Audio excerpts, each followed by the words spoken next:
How y'all doing today? I want to speak on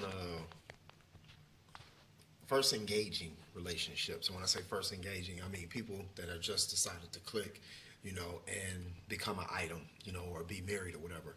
There's always a lot of opposition from families, about who, they think you should be with, or what if this, what if that, and all of this type of stuff. I always tell couples, um, what if somebody in your family or friends say, well, what if he this, what if he that? Some of them do have a concern from you. I'm not going to take that away. They do care about you. They're your family or they friends. But believe you me, there is a lot of them that's either jealous or just plain, controlling or whatever. Because a lot of the what if they this or what if she that or what if he's this, what if he's not? What if he's not? The covenant of marriage is between you, God, and the other person.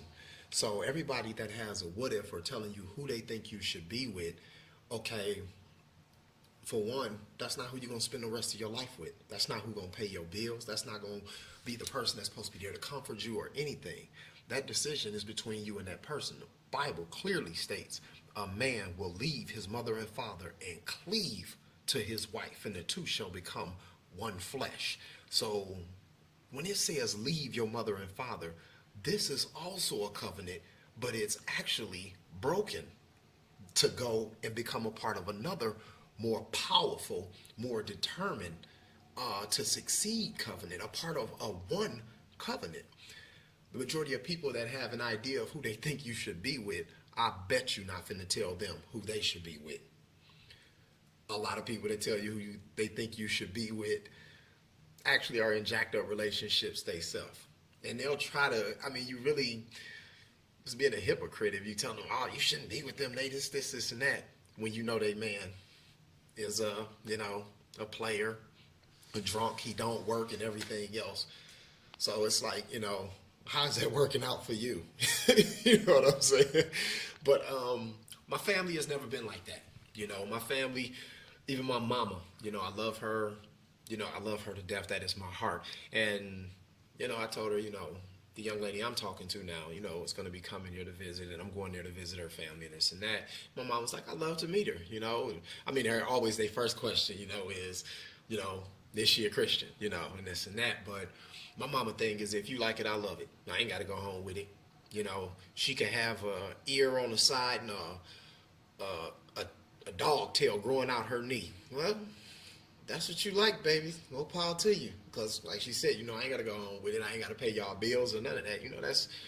That's between you and that person. You know what I'm saying? Families, like I said, they do have a natural concern. Some of them have a natural concern, but I've met families. I could feel the vibe.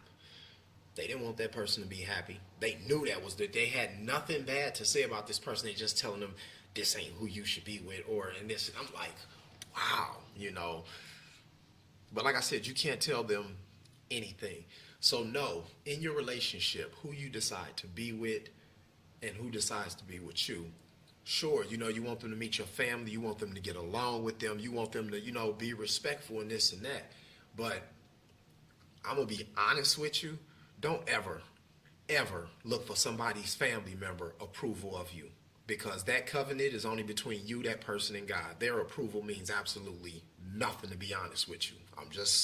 I know it sounds harsh and brutal, but it's the truth. Because like I said, they're not who you're making a covenant with. They're not going to pay your bills. They're not going to, any of that. That's that journey that God has for y'all to go on. The only people on that road is you, God, and that person. So like I said, in these relationships, remember that. You want the person to, meet your family member and stuff like that. And this doesn't mean you're supposed to go be disrespectful to them or anything like that. You're not supposed to disrespect anybody. I'm going to let that be known out the door, because some people tend to, right, you know what I'm saying already. But like I said, the only approval you need is between you, that person, and God. A lot of people take the unequally yoked thing, out of context. The unequally yoked is pretty much fellowshipping with non-believers or marrying somebody that you know is not a Christian. So that's what unequally yoked means in the Bible. People take it out of context and twist it. You know what I'm saying? To meet someone that's a Christian and them not be going where you're going or not have the same goals as you, you know what I'm saying? That doesn't mean that y'all will be unequally yoked. I mean, that's not who's for you. You know what I'm saying? But the unequally yoked in the Bible is talking about having fellowship with people that are not Christians or marrying somebody that is not a Christian, you know? So,